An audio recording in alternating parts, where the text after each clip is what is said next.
I nuraghi della Sardegna e la civiltà che li ha immaginati e costruiti sono una preziosa eredità dell'umanità e per questo meritano di essere considerati come un insieme unico al mondo di siti UNESCO, e questa è la sfida dell'isola. L'antica civiltà nuragica, che si sviluppa approssimativamente tra il XVIII e il IX secolo a.C., costituisce una delle civiltà più importanti del Mediterraneo occidentale. Si caratterizza soprattutto per la capacità di edificare, di costruire migliaia di strutture che noi riconosciamo e denominiamo nuraghi per l'appunto, che sono delle strutture fortificate che talvolta raggiungevano anche i 27 metri di altezza e che punteggiano tutto il paesaggio isolano, dalle coste fino alla parte centrali dell'isola, e ne costruirono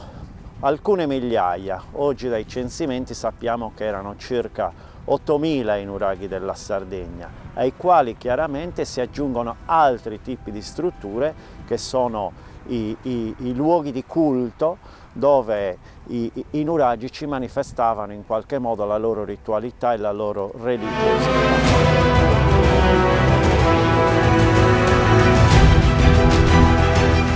I nuraghi, queste strutture, diremmo così, costruite con grossi blocchi, messi a secco, insomma, senza l'ausilio di malte, queste strutture poderose, insomma, che utilizzano la pietra, venivano utilizzate dalle genti nuragiche in qualche modo con funzioni differenti, diremmo così. Sono strutture polifunzionali, sono evidentemente dei luoghi dove i nuragici si riparavano, ma sostanzialmente sono delle strutture abitative. È chiaro che non hanno la stessa funzione nel corso delle centinaia di anni, assumono anche funzioni diverse. Resta il fatto che molto spesso alcuni nuraghi, quelli più complessi, quelli costituiti da un numero variabile di torri, a volte ne conosciamo alcuni con 2 torri, 3 torri, 4, 5, 6, costituivano in qualche modo anche uno status symbol, se vogliamo così. Erano l'emblema della potenza da parte della comunità che ci viveva intorno, nelle capanne del villaggio, e tanti nuraghi costituivano dei sistemi territoriali a controllo del territorio, per l'appunto delle sue risorse, e all'interno di questi territori c'erano dei santuari. In questo contesto tutti i sistemi territoriali organizzavano a loro volta degli scambi organizzati, perché, non dimentichiamocelo, i nuragici avevano dei rapporti con le altre popolazioni del Mediterraneo, con le quali scambiavano beni, e i beni ovviamente diventavano veicoli di cultura tra questo lago che è il Mediterraneo, che costituiva in qualche modo la fucina di nuove scoperte, di nuovi rapporti, nell'ambito di un mondo che possiamo definire globalizzato. La civiltà dei nuraghi rappresenta una fase importantissima e anche molto lunga della nostra storia, e che ci identifica come popolo che nel passato ebbe veramente un momento importantissimo di civiltà.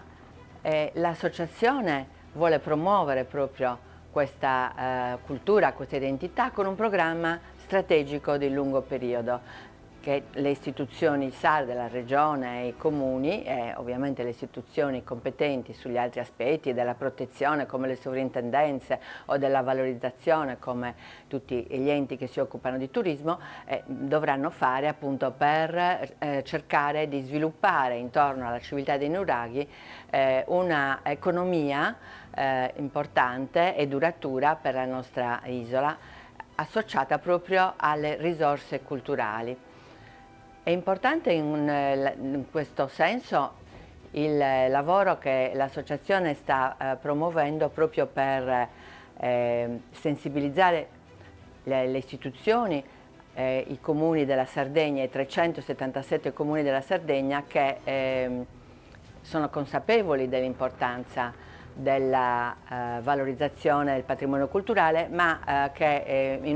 devono operare in un lavoro più coordinato, per poter avere i migliori frutti appunto per l'allocazione delle risorse che sono necessarie.